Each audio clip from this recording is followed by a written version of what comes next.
Kamusta mga boss, mga amo? Today's video, magde-demo lang naman ako tungkol dito sa pagkabit ng desk sa grinder. Kakabili ko lang itong grinder eh. Kaya di muna ay subukan pa kung paano magkabit. First time ko magkabit nito.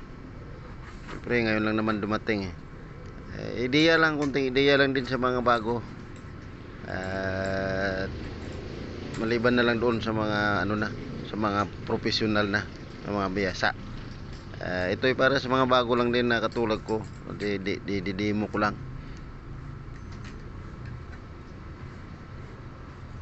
Hindi rin pala siya mahirap ikabit.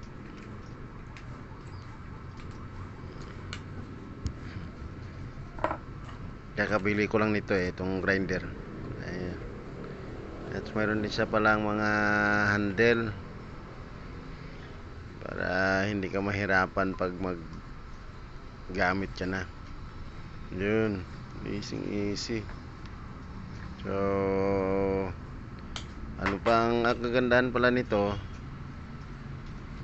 mayroon siyang kabilaan pala yon, left handed ka man or right handed, mayroon siya. Ayun, diba? Magaling, ang ganda pala nito.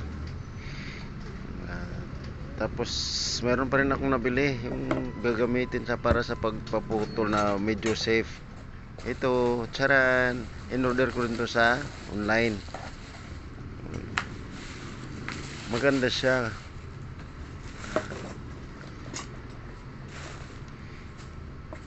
Buksan natin. Dami pa kasi kalat eh.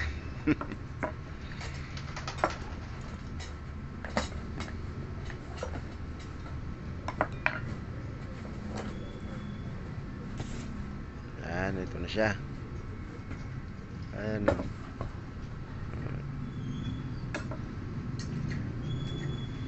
Tanggalin muna natin itong desk para hindi mahirapan sa pagpasok doon. Mayroon din yung ano, mayroon din siyang paglalagyan doon na para mag-ano siya, para ikabit siya doon.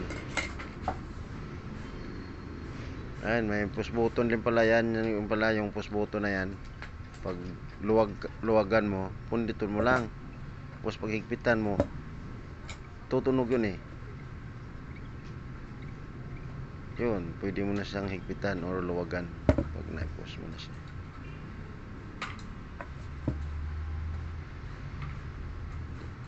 Sisipatin muna natin. Tingnan muna. Itong ano pa pala, itong karton sa gabal to eh. Dito ka muna sa baba.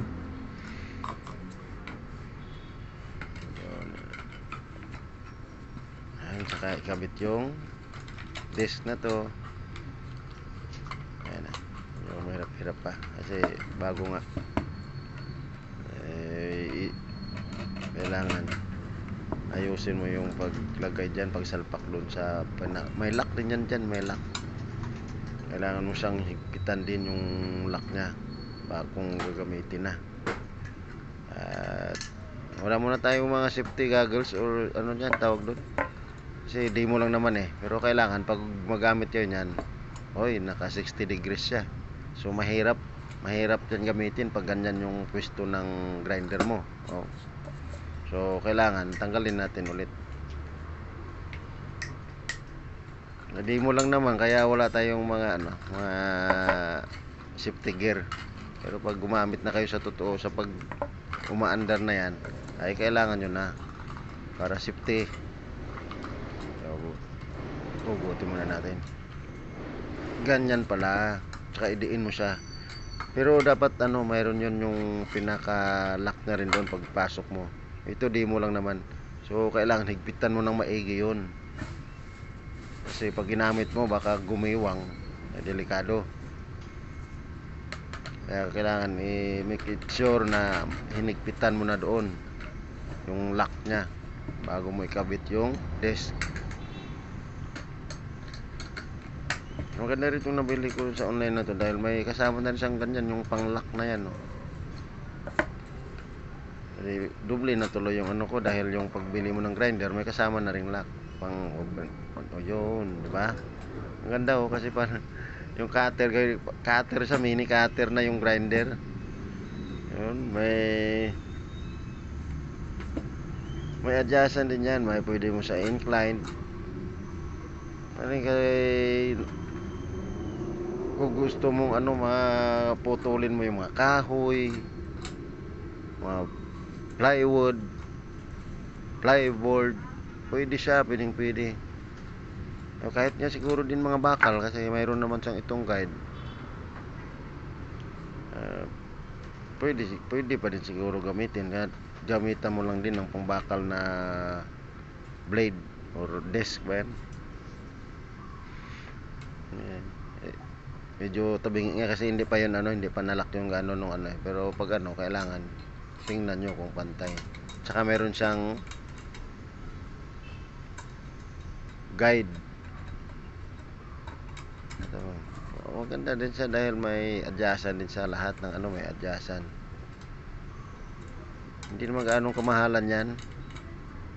At least safety ka pag ginamit mo na.